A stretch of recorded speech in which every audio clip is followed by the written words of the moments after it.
What would you do if you knew that today was going to be your last on earth? I'm sure you wouldn't be sitting here listening to me for one thing. Some people say they would experience as much pleasure and joy as possible.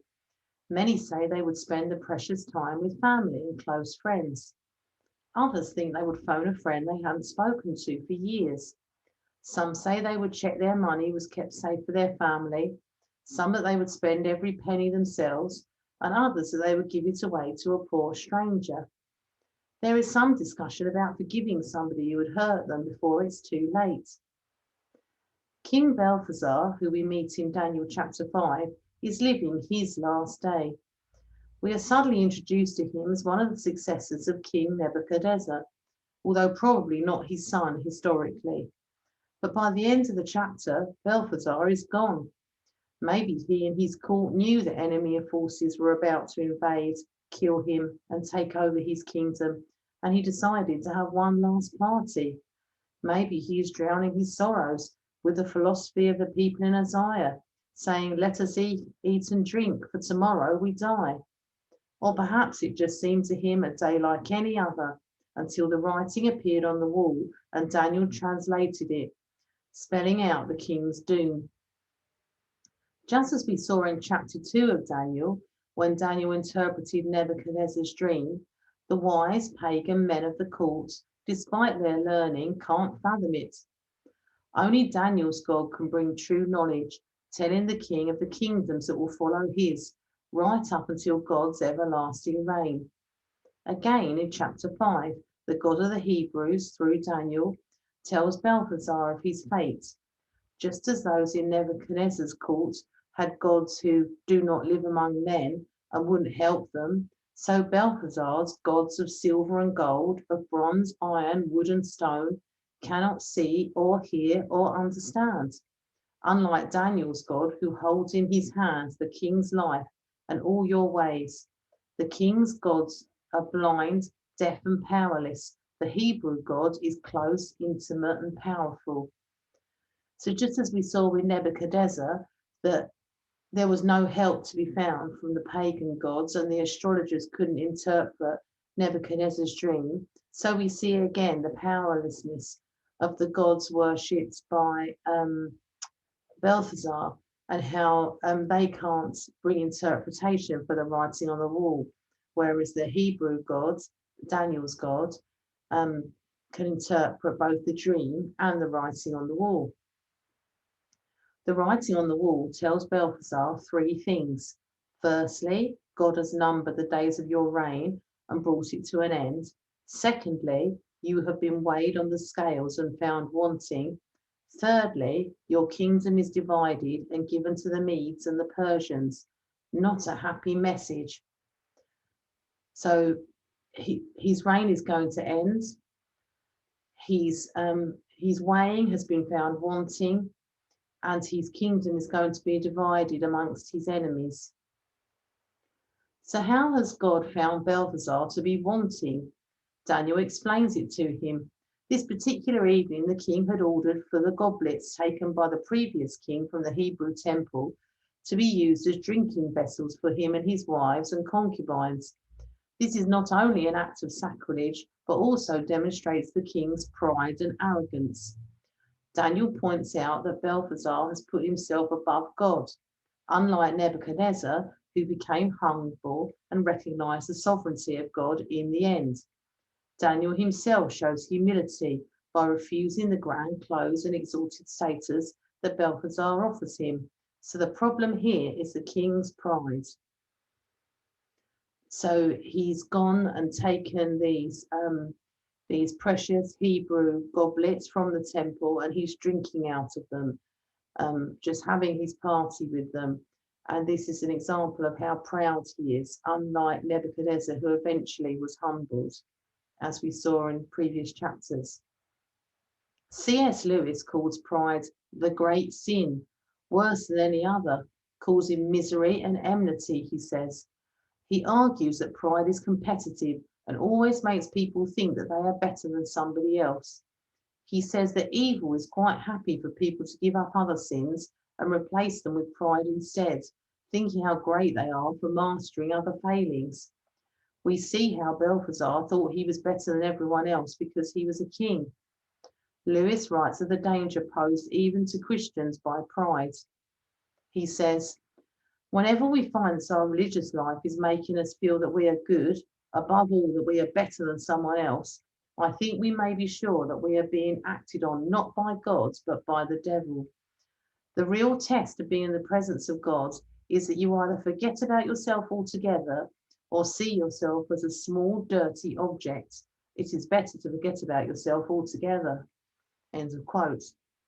Rereading this chapter by Lewis pulled me up short because he also talks about how proud people hate being patronised. This has always been a pet hate of mine and made me realise that I'm sometimes thinking too much of myself. Lewis also talks about how happy a humble person is. So going back to Daniel and Balthazar, we see that on the king's last day on earth, attention is drawn to the sin of his pride. Daniel tells him that he has been weighed on the scales and found wanting. The idea of a human heart being weighed upon death, a spiritual measuring, an assessment of a person's moral worth, can be found in ancient Egypt belief as well as in Christianity. I'm just going to share my screen with you to show you a 15th century Christian painting.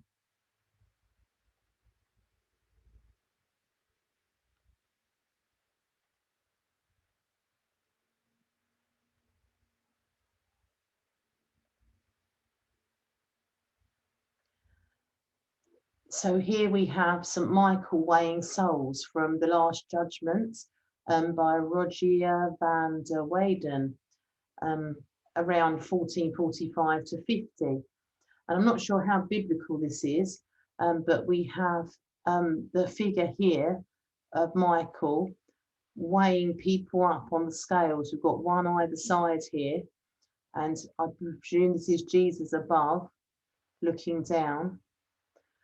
So it's just quite interesting to see how this idea of weighing has come into artwork.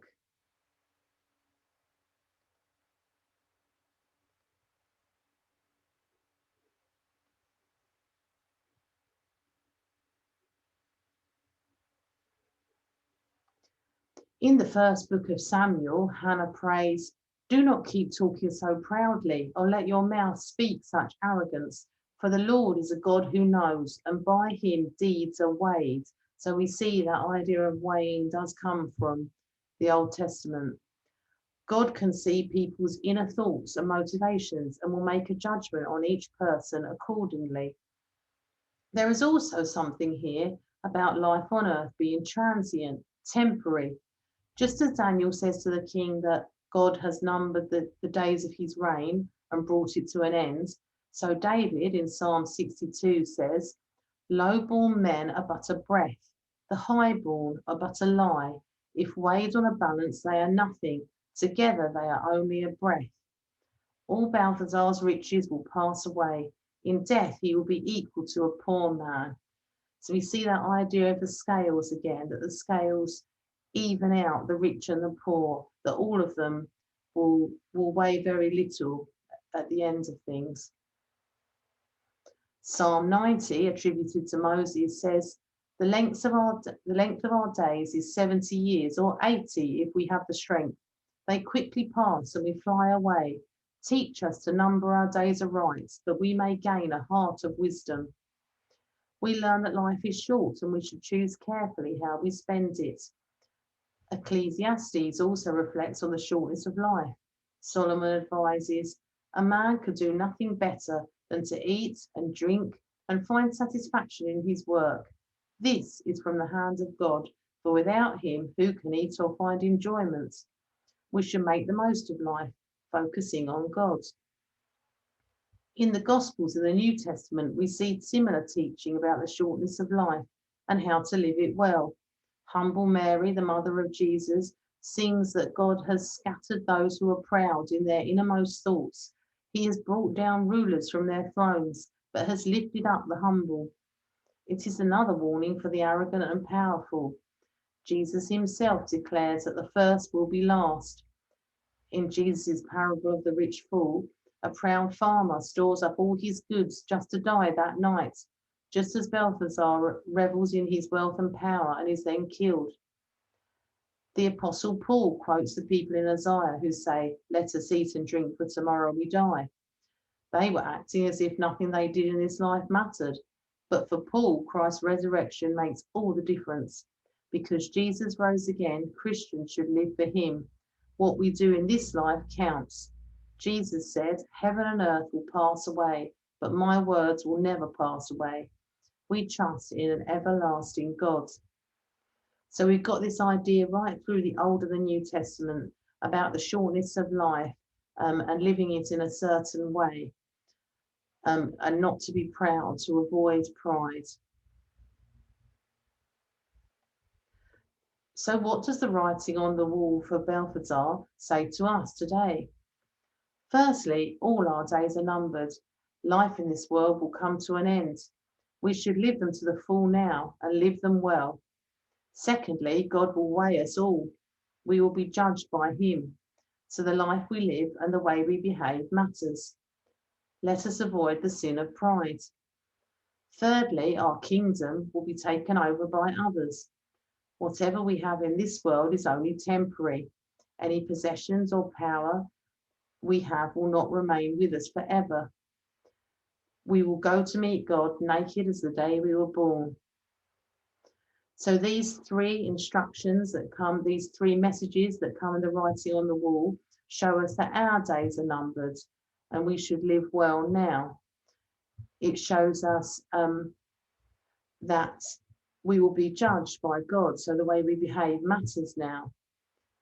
And it also shows us that what we have now, our kingdoms, will pass away and we will not have those things at the end of our lives. So if today were our last day on earth, what would God want us to do?